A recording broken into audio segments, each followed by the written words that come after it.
Maybe Commissioner or Chair Tremblay can give us an update on that. But just to keep the flow going. And so I also want to talk about the issues of the toll. I would not, as a commissioner, want to see that. Specifically for many of our commuters that are 2 or 3 are already commuting for a reason. Most are because they don't have a car.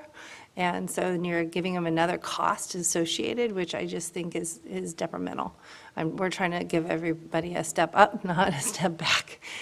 So I would hope to see that. And then also that we're using the peak hours. I think that's super flexible. We need to be knowing what the needs are of our community. And so if getting to work back and forth is really helping with commuting, then good, let's do it. But on a Saturday, I mean, open it up. I just don't understand why we would make so many restrictions. And then also our partners with Santa Barbara. There's huge 101 changes up there, and they're doing the HOA and all that other stuff. When you're a driver going from one county to another, you can't differentiate. You can go, oh, we're in Ventura County, we have different rules. Like, no. I really think we need to be more uniform in what we're doing from each county that we're neighbors to. So I would just want to make sure that when we're finishing these projects that we're looking into some of those items to make it as, think it from the user, not from the organization or the city aspect. And then also, yes, if we can look at those funnel locations to really open it up and keep flow through, because that's where we're going to get our best bang for the pollutants coming through, I think. So at least that's where my mind goes. Thank you for listening. Commissioner Edmonds.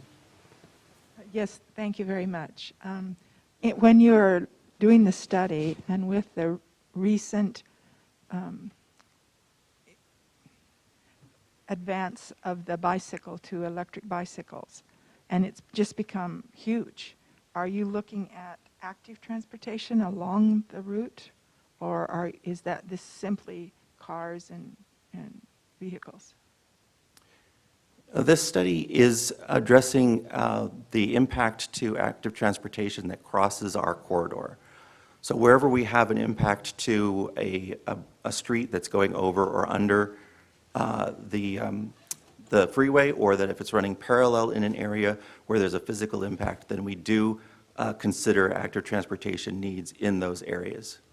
Yeah, I'm going to chime in and say I think an important thing also to bear in mind is there was another study that VCTC did called 101 Communities Connected a year or more ago, but during the same time frame, that looked at the whole corridor and multimodal improvements, including active transportation. So VCTC also addressed that through the other study, and the whole idea is that this is part of an overall multimodal plan for the corridor, including active transportation. Commissioner Rollins. Yeah, this is just an observation. I was traveling a couple of weekends ago, and what is the philosophy behind having a solid line to enter and get off of the HOV lanes? I know in other areas they handle it different, where you can get on and off whenever you want. And it creates a certain amount of apprehension if you decide to go onto the HOV lane and you have an exit and you're not sure you're going to be able to get off it legally. And it seemed like, any other lane that, you utilize, you use your best judgment to get on and off it, like, whether it's safe or not. But here you're kind of limited, and I wondered if there's been any studies as to whether that apprehension causes actually more forced illegal activity or perhaps even safety problems from that apprehension. So, excuse me, so a study like that was not part of our project, and I won't speak for Caltrans on anything that they have done. What our current plan is to use a road markings striping that is a broken line. Now, whether or not that remains the same or changes during the course of the rest of the project development process, What it looks like in 2040 or 2060, I won't be able to say at this point, but the current plan is to use a broken line that is more similar to what you see in other areas of Southern California. You're right that there are solid lines in other places, other parts of California, other states as well. Commissioner, Commissioner, sorry, it's Jeff Newman. We can follow up with you on that as far as whether we have studies on that. Thank you. Any additional questions from any commissioners? Do we have any public comment with respect to this item? We do not, Chair Tremblay. All right, hearing none. Thank you, Mr. Yoshizumi. Thank you, Mr. Dehaan. This is a receive and file item, so we will conclude on number 10. Let's move on to item 11, which is the VCTC Intercity Transit Contract Amendment, and I think Mr. Bonfiglio is up. Good morning, Mr. Chair, members of the Commission. Aaron Bonfiglio, Program Manager for VCTC, and first of all, I just want to say thank you for the kind words noted earlier. It's been a pleasure to serve in my role at the Commission and for the community. The item before you today is fairly straightforward. It's been discussed quite a bit at other boards and other councils where you all participate. VCTC Intercity's transit service over the past few years has experienced a significant challenge when it comes to driver recruitment and retention. Moreover, it's been a challenge with other positions as well, just not as extreme given the number of staff that are involved in those areas and work functions, such as maintenance or dispatch. In March and April of 2020, VCTC, like most transit agencies in the country, reduced its service levels. In doing so, we approximately dropped service by about 30%, primarily during off-peak hours, early in the morning, late in the evening, as well the number of buses that were operating throughout the middle of the day. That said, the drivers were not furloughed, they were not let go. In fact, many of them operated their same run that they had prior to. However, a lot of the drivers were put onto what's called the extra board, or an area of the organization that provides additional service where needed. Due to the reduced capacity guidance from the state and then the federal government, those drivers were put back into service on booster trips and other bus routes to provide additional capacity to make sure that we were monitoring social distancing rules and guidance, as well as providing the service that was needed on the street and didn't leave anybody behind.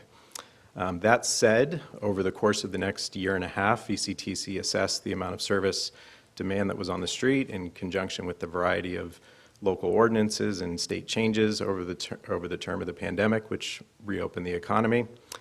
Shortly after the official reopening of the state of California, June 2021, VCTC reinstated all of its bus service in August of 2021. Although there was a certain amount of driver shortage at the time, that grew and was exacerbated over the coming weeks and months. And by November of 2021, November 29th to be specific, VCTC again reduced its service levels to address what was effectively a daily struggle. Like many organizations, Gold Coast included, VCTC was putting out notices on a regular basis, assessing its daily driver count, identifying where trips could be combined or perhaps adjusted slightly in order to make pull-out, have the number of drivers we need to provide the service that's on the street. In November 2021, we did reduce our service levels by approximately 10%, so we're not down to the pandemic level of service. But as of today, that service schedule remains on the street. What was done at that time was to effectively formalize and memorialize for our passengers the trip combinations that were taking place on a daily basis. We went from, at pre-pandemic levels, approximately 75 staff overall at the project's location, to 60 on a regular basis. Now that number's gone up and down a bit since November, but effectively today we are 12 drivers short of full-time drivers for positions that are spanned Monday through Sunday, and about one maintenance personnel and one dispatcher, not to mention a few part-time staff here and there. That said, in December of 2021, RATP Dev, our service provider, contacted VCTC with a set of incentives and a proposed recruitment plan that they wanted to engage VCTC on to see what our interest was in regaining that driver workforce, bringing our service levels back up. Over the coming weeks and months, we were in negotiations with RATP Dev and had arrived at a proposal which is presented before you today. Today's recommendation is three parts. First, to amend the contract. Second, to find a sole source justification for amending the contract. It's required by Federal Transit Administration that when we do so, we document the reason for amending the contract out of regular procurement policy and procedures. And then third, to allow the executive director or authorize the executive director to execute said contract amendment. The contract amendment effectively does two things.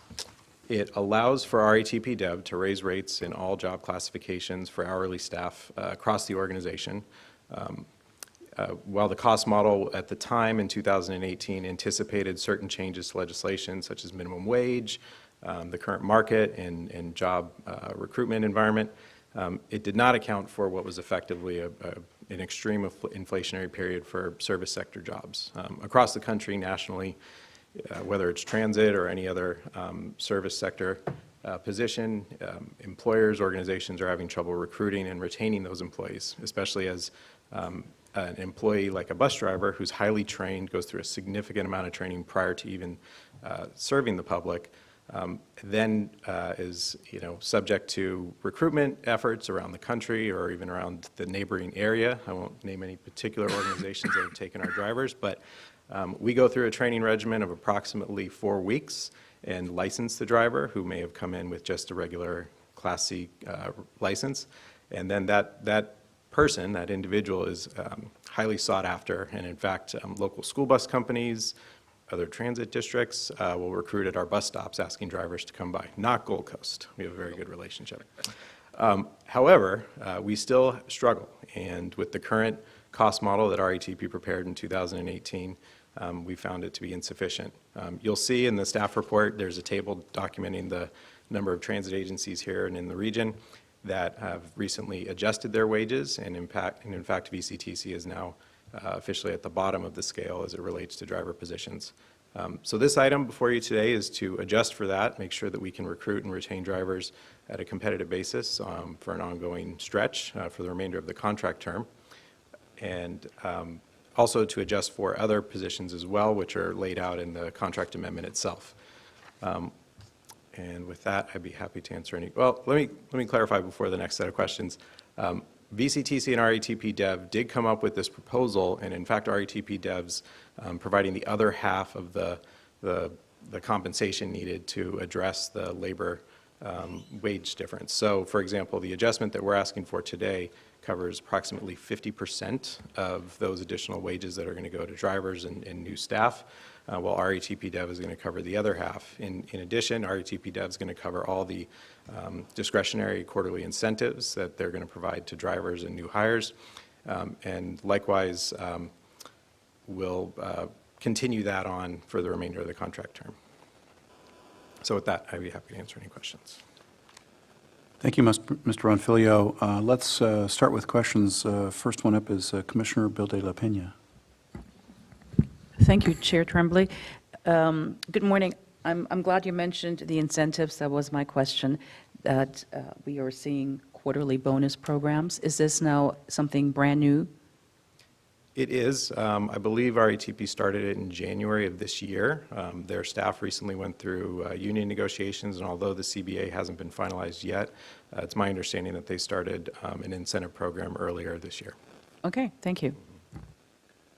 Do we have other questions from commissioners? Commissioner Chavez. Thank you, Chair. I was kind of waiting to see if anyone else had questions before I dived in, but thank you for that quick presentation, and thank you for the current salary rates for all of the agencies. I understand that a lot of them are different service hours than what VCTC offers, but it is very interesting to see the rates the way that they are. My only concern is that when looking at the agreement or the proposed agreement in the staff report, page number 71,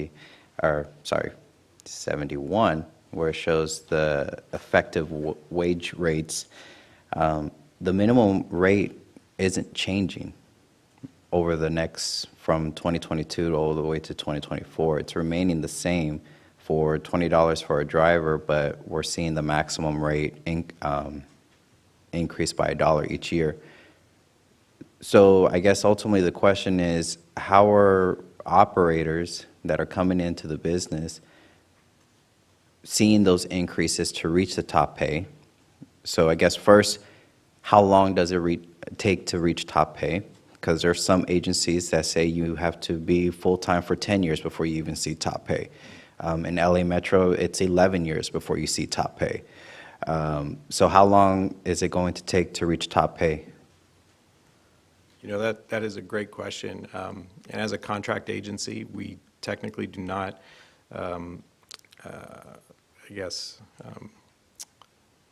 compel the operator to make wage changes at a particular rate or pace, but rather their CBA will, and I believe their draft CBA was recently voted on. I don't have a copy of it in front of us today, but when it is finalized, it will be presented to the FTA through the commission. And I fully anticipate there are going to be escalators in there, CPI adjustments and so forth for staff. I personally can't speak to it as they're going through negotiations presently. Okay. And I guess that would also cover the next question, because I know oftentimes there tends to be operators that have been there for a number of years that could potentially be making less than a new operator coming in and having some bad feelings about that as to why they're being passed over. Yes, and so this was a twofold adjustment, not just for recruitment, but also for retention. In fact, all operators that are currently below whatever that minimum is, they're going to receive a commensurate increase when this adjustment takes place.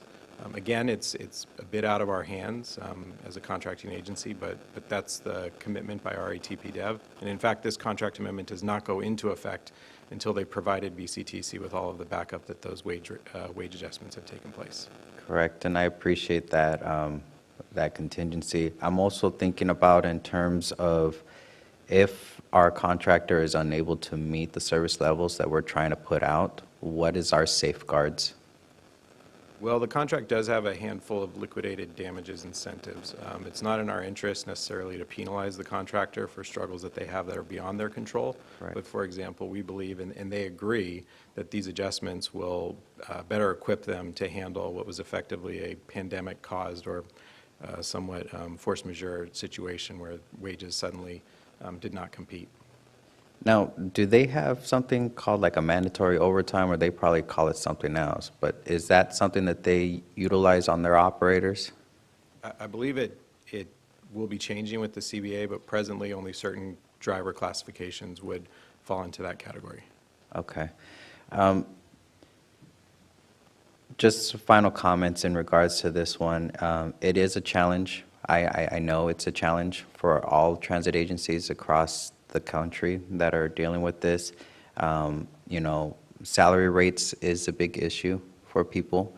Not many people know, but I left LA Metro back in February for personal reasons and took a job here in the city of Oxnard.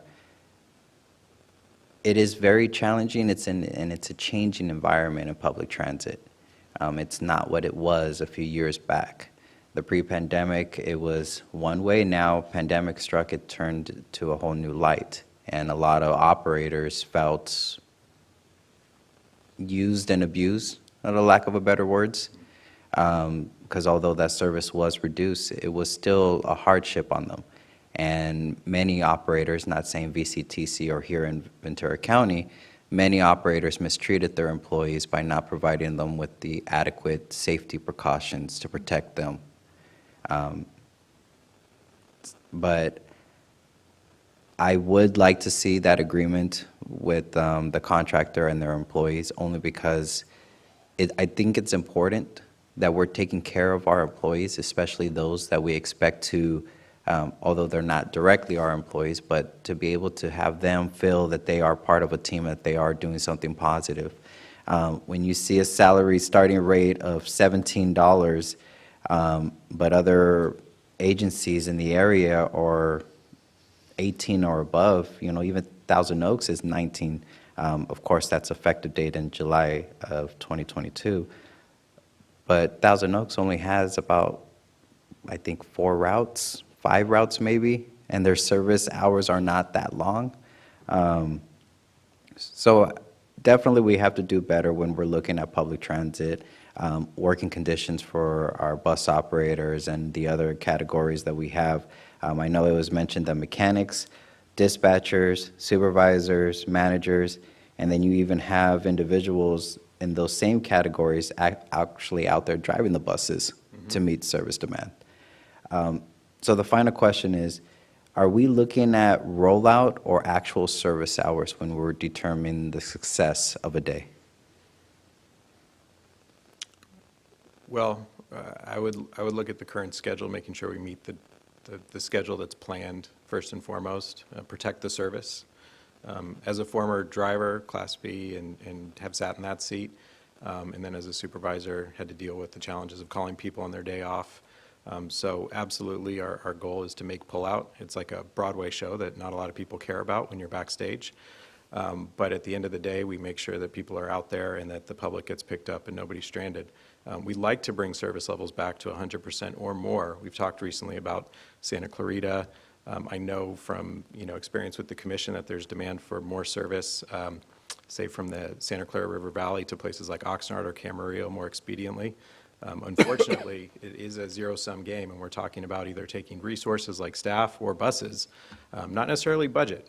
This is actually a budget-neutral proposal for what it's worth. I didn't mention that, but this will not impact either this year's budget or next year's budget. We pre-planned to a degree to be ready for a potential rate adjustment. But that said, protecting the service, whether it's the reduced level of service we'd like to staff up for today, or the future growth and expansion, we'd love to be able to recruit and expand as we need to. Now, is VCTC aware of the outreach that the contractor is going to do to try to recruit employees? Mm-hmm. Yes. Okay. We've gone through their current efforts. We wanted to make sure that they weren't just asking for more when they didn't necessarily need it. They had to demonstrate their salary and historical personnel turnover statistics as well as their actual efforts. And like I said, there are sign-on bonuses and there are activities going on. If you Google today or go on Indeed, you'll see at least one or two ads for our location. Okay. Thank you, Mr. Chair. Thank you. Commissioner Wyrick. I'm glad you mentioned CPI adjustments. Contrary to earlier characterizations, inflation is not transitory. It's here. As noticed by, I think, the Federal Reserve actions, the understanding at the highest levels of our government is that it's a serious problem and probably not going away for a while. I would like to ask you to consider, just a comment, that a real contributing factor to morale would be to really look at seriously incorporating CPI adjustments, maybe more than just retrospectively annually, under the fact that real wages right now are falling for working class people because of inflation. And it might be a real morale benefit and a support and a vote of confidence to think about maybe a little break with usual protocol on CPI adjustments, given the rate of inflation. Thank you. Any other questions from commissioners? Any public comments? Yeah, I'm going to ask. Yeah. Well, you anticipated perfectly. I was just about to ask if there were going to be any public comments on this item. There are no public, We're playing off of each other here. Any public comments? no public comments on this item. All right. Hearing no public comments, let's bring it back to the commission. Chair, if there's no further discussion, I'll move the recommended action. Thank you. I hear a motion, and I have a second by Commissioner White. Madam Clerk, please call the roll. Commissioner Bill de la Peña? Yes? Commissioner Chavez? Aye. Commissioner Edmonds? Yes. Commissioner Huber? Commissioner Long? Yes. Commissioner Parks? Yes. Commissioner Rollins? Yes. Commissioner Sobel? Yes. Commissioner Wyrick? Yes. Commissioner White? Yes. Vice Chair McDonald? Yes. Chair Tremblay? Yes. So the record will reflect that that item has been adopted unanimously. Thank you, Mr. Bonfilio. Our next item up is item 12, the active transportation plans and products, bicycle and pedestrian. I believe Ms. Fagan. There we go, behind the screen. Ms. Fagan, you're up. Good morning, Chair Tremblay and members of the commission. For the record, my name is Amanda Fagan, and I serve as the Director of Planning and Sustainability here at VCTC. I will be providing a brief overview today of planning, outreach, and programming related to active transportation here in Ventura County. And this is intended as somewhat of a follow-up to the goal-setting session on April 13th, during which many commissioners and members of the public expressed a strong interest in bicycle and pedestrian improvements. And I realize I don't have there it is. I can't even see over the podium to find the clicker.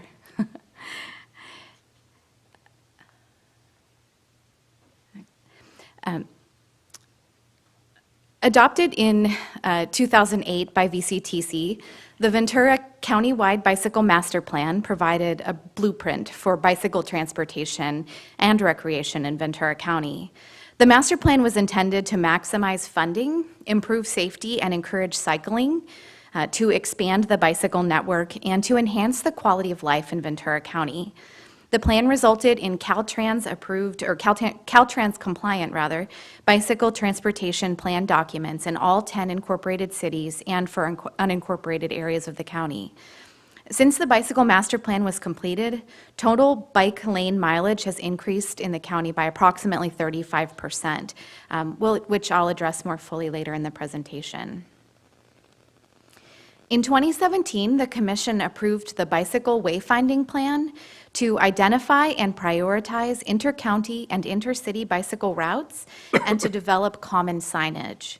The Wayfinding Plan is intended as a regional plan and is not designed to replace or replicate local bicycle paths, plans, safe routes to school, or other local efforts. A subcommittee of our Transportation Technical Advisory Committee, or TTAC, oversaw the plan development and provided direction for route selection and ranking, sign design, and placement. The Bicycle Wayfinding Plan reflects where people were riding at the time of the study and where they wanted to ride, rather than trying to tie together existing bike lanes. To develop the Wayfinding Plan, VCTC and the planning consultant, Alta Planning and Design, conducted substantial public and stakeholder outreach, including the use of an online tool called a Bike Wiki, online surveys, booths at local events, direct outreach to bike clubs and other organizations, and data from electronic apps that track bicycle rides, such as Map My Ride and Strava, and also organized bike rides. Key recommendations of the Bicycle Wayfinding Plan included 17 routes that provide for regional connectivity, a family of bicycle wayfinding signs, and placement plans.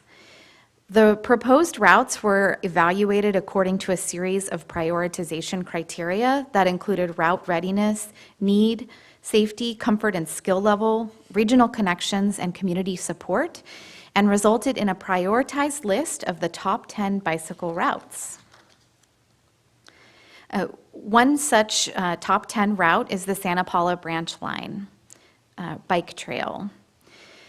VCTC acquired the 32-mile-long Santa Paula Branch Line Railroad in 1995 with the intent to construct a multi-use path for active transportation and recreation through the Santa Clara River Valley from Ventura to Piru. VCTC adopted a trail master plan and environmental impact report in 2000, which establishes the roles and responsibilities for VCTC, the county, and the corridor cities. Sections of the trail have been constructed in the cities of Santa Paula, Fillmore, and unincorporated community of Piru. And renewed efforts to build out the remaining sections of the Santa Paula Branch Line are anticipated to begin during fiscal year 2022-2023. And really have already started in our office. A slew of active transportation plans by our partner cities and the county have been completed or are currently underway.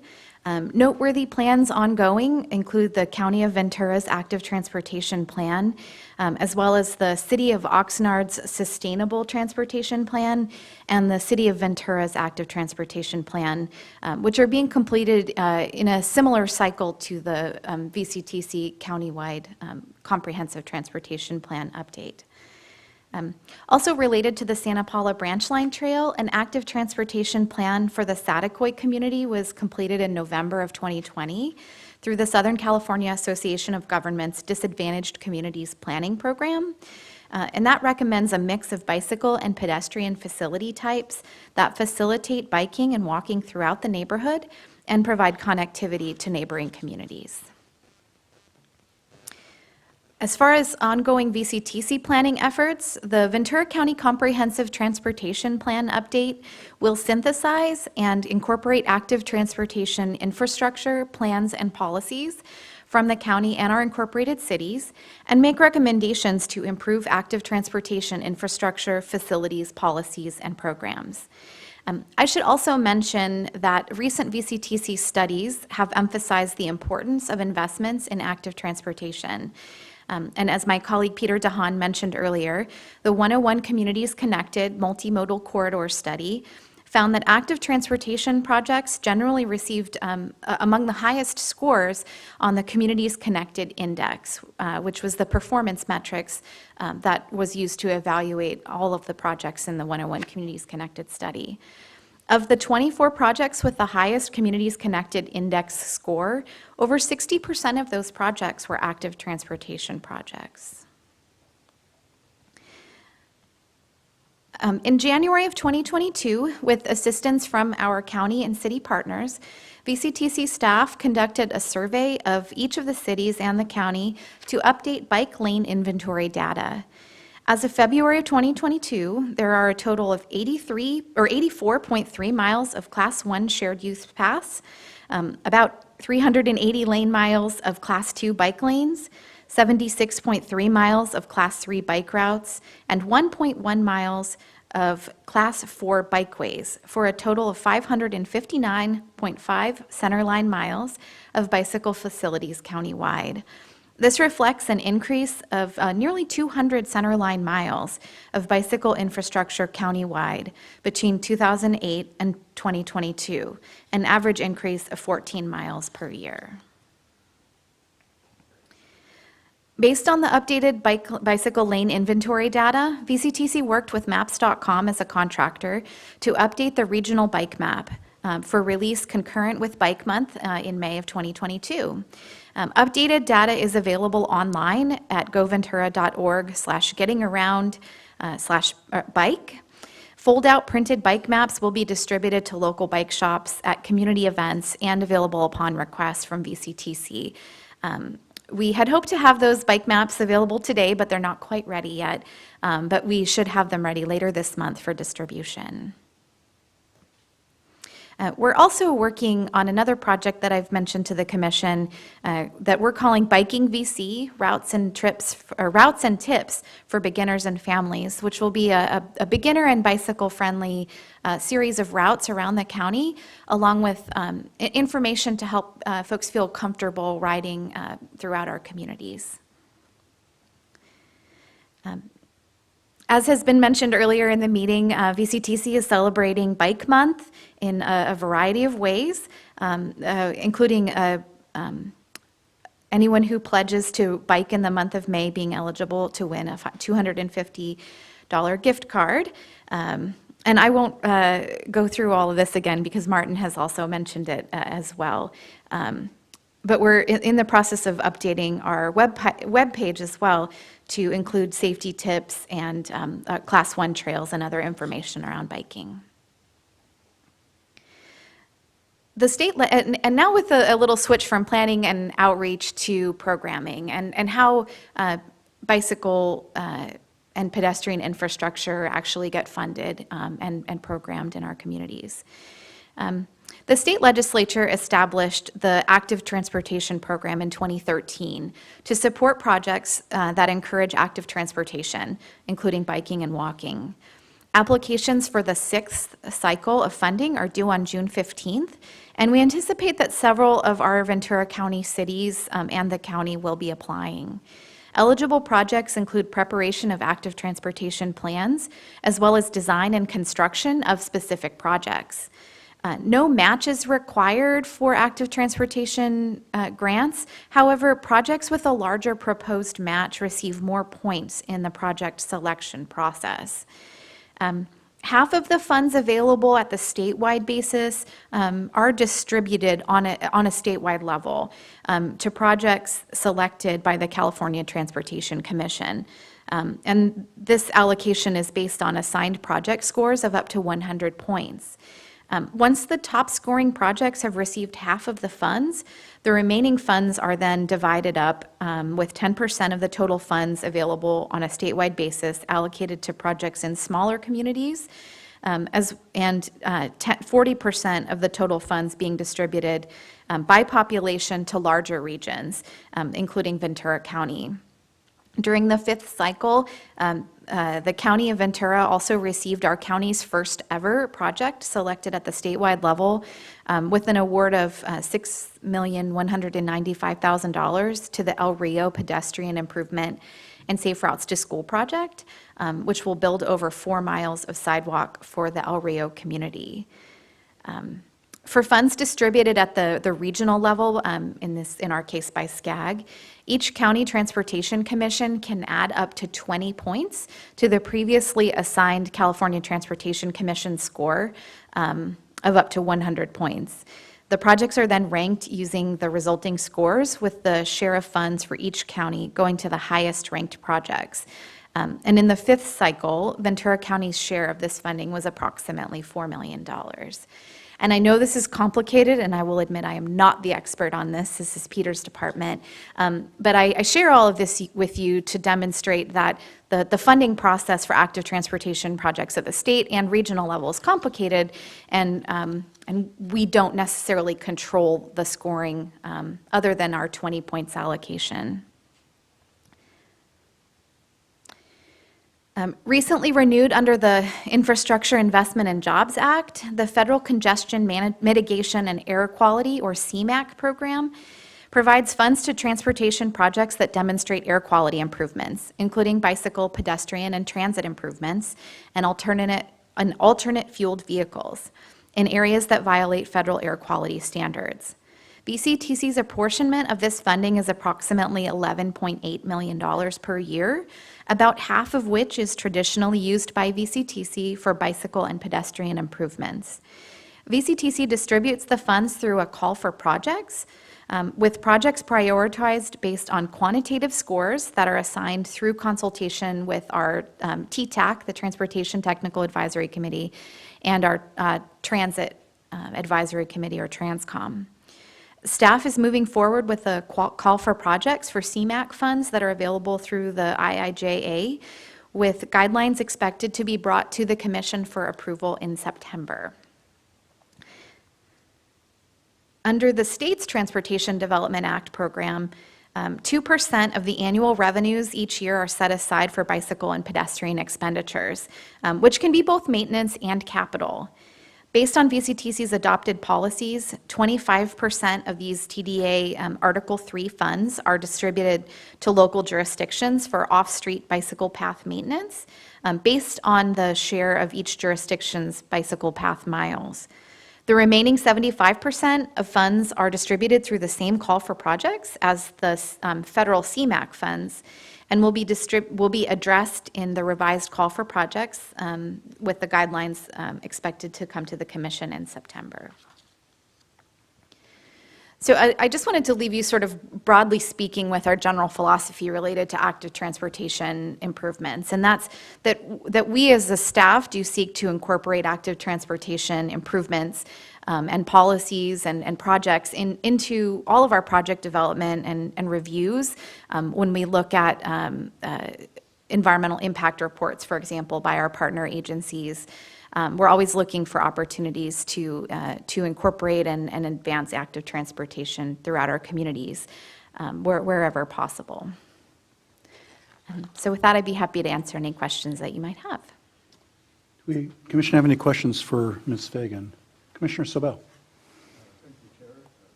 Thank you. Great presentation. It just hit me. Are agencies such as our County Watershed Protection District or nonprofits like the Nature Conservancy, do they have active transportation plans? Or are they invited to participate in this? Because there has been talk about,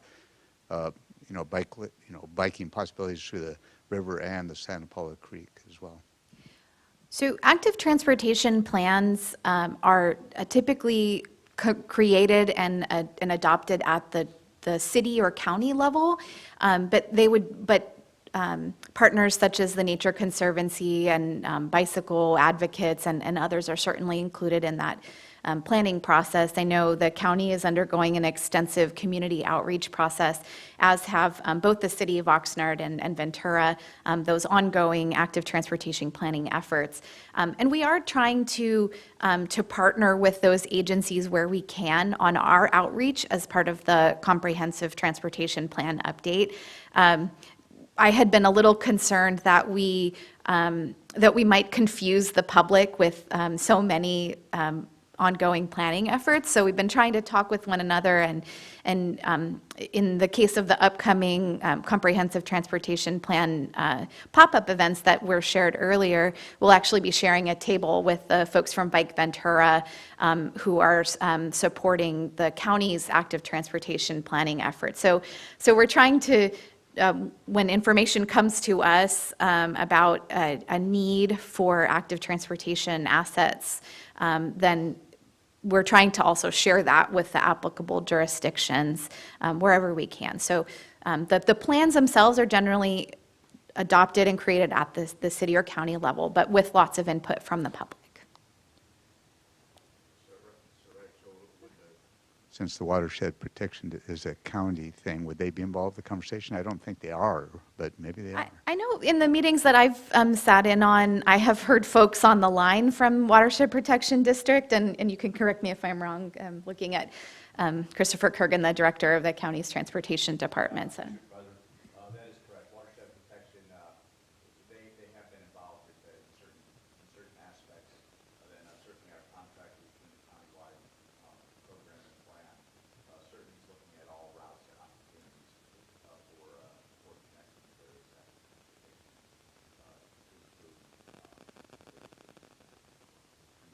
Thank you.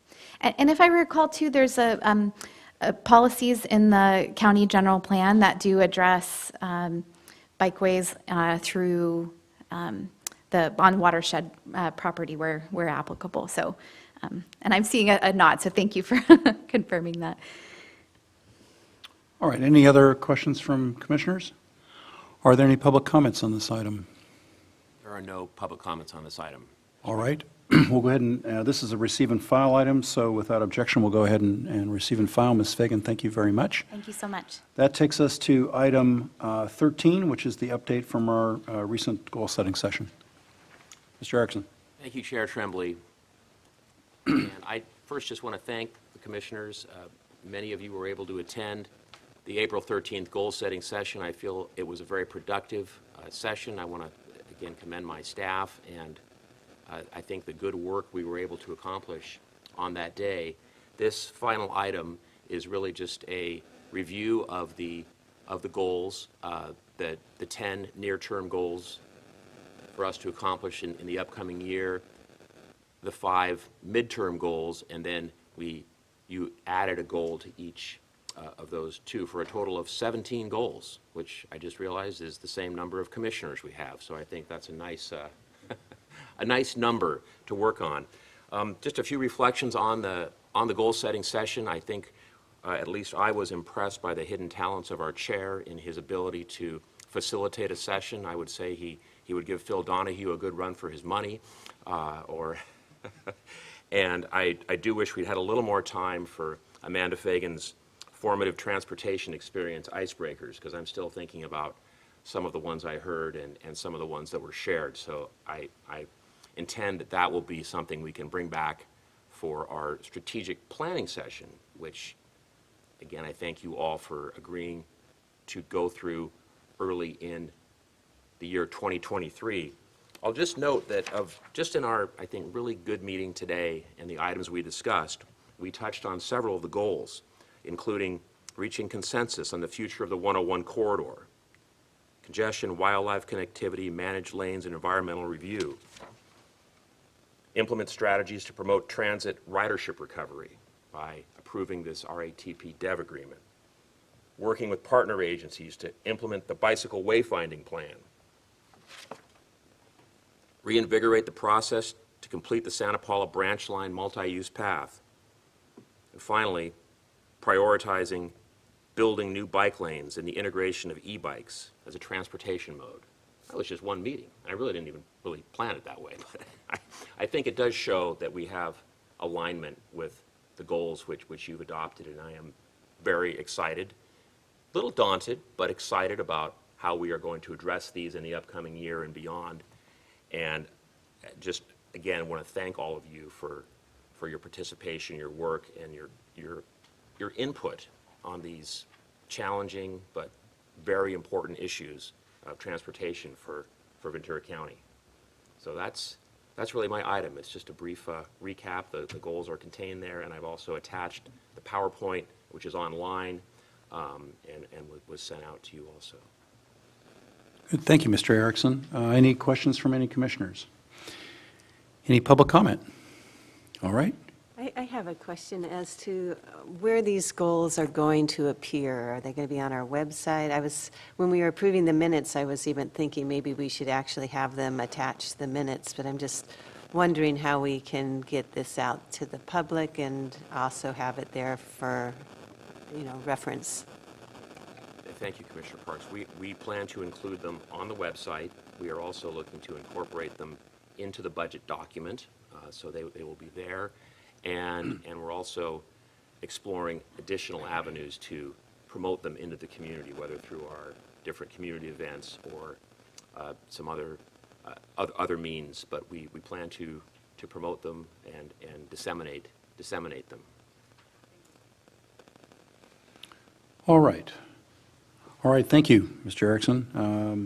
And thank you again to all the commissioners who participated in the goal-setting session. All right, let's move on to item 14, General Counsel's report. Mr. Mattis, you have anything to report today? Nothing to report, Mr. Chair. All right, let's move on to agency reports. We ordinarily have a SCAG report, but I believe both Commissioners Ramirez and Judge are out today at the SCAG General Assembly. I don't know if we have anything in the interim to discuss with respect to SCAG. Mr. Erickson, anything of note? No, just that I believe you know that the SCAG General Assembly is underway, and I can't know if it's official yet, but I know that Commissioner Carmen Ramirez is in line to be the president of SCAG, and I think that's very exciting for us and for her. So once I have some official news on that, we'll be sharing that also. Would you send that out to everybody? I will. That would be great. Thank you. All right, Southern California Regional Rail Authority Metrolink, just two items from the April 22 board meeting. One is that the authority has entered into an MOU with the California High-Speed Rail Authority with respect to just cooperation on ongoing planning efforts with regard to the Burbank to Los Angeles section of the high-speed rail system. And secondly, the board entered into a new law enforcement security contract with the Los Angeles Sheriff's Department. It's a 3-year plus 2 option year contracts. The amount of the agreement is just north of $53 million, so it's a significant agreement. It's about a $10 million per year contract. You may have heard that Los Angeles Sheriff's Department and Metro are having discussions back and forth, and there is some controversy with respect to that particular agreement and the provision of security services by the LASD on the Metro lines. But with respect to Metrolink, that contract is in place and ongoing. Commissioner Chavez, did I reach everything that I need to reach on that one?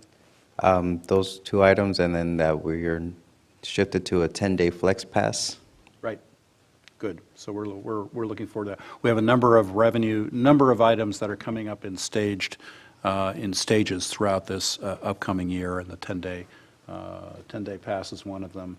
The 30% monthly discount pass is another, et cetera. So we'll be trying that in terms of generating revenue, but most importantly, generating ridership and ridership recovery. So that's a real focus of Metrolink. All right, Losan. Thank you, Mr. Chair. In terms of LoSAN, our managing director, Donna DiMartino, departed from the agency recently, and currently we have Jason Jewell, who is the chief financial officer, serving as the interim managing director. And I suspect that we will be opening the process for a permanent managing general director in the near future. And I'm glad to hear about your contract with SCRRA and local law enforcement. I'm sure most of you have probably seen in the local news that people are making issues out of attacks and assaults, especially in Union Station. Many of our agencies share that station. And while I haven't talked to Mr. Jewell about this recently, I would believe that's probably on the top of our discussion list as to what we can do as a partner with all the other agencies that use Union Station and the outlying stations to provide better security, not only for our riders, but for our employees too. So I'm sure that will be a discussion. And then in terms of Coastal Rail Coordinating Committee, we only meet quarterly. Our next meeting comes up in about 3 weeks, so I will have a report next month on that agency. So thank you, Mr. Chair. Great. All right, thank you. Let's see, California Association of Councils of Government, we typically have Commissioner Ramirez on that, but I don't think there's anything to report specifically. Are you aware of anything, Mr. Erickson? I don't believe so. All right, and then finally, Commissioner White, California Van Pool Authority? Thank you. Nothing to really report. Our next scheduled meeting is May 12th, which is next week. Okay, Maybe in June. Thank you. great. All right, thank you to staff, as always, for your excellent presentations. And with that, we're going to adjourn today's meeting in memory of Mike Culver of Mobility Management Partners. And with that, we stand adjourned.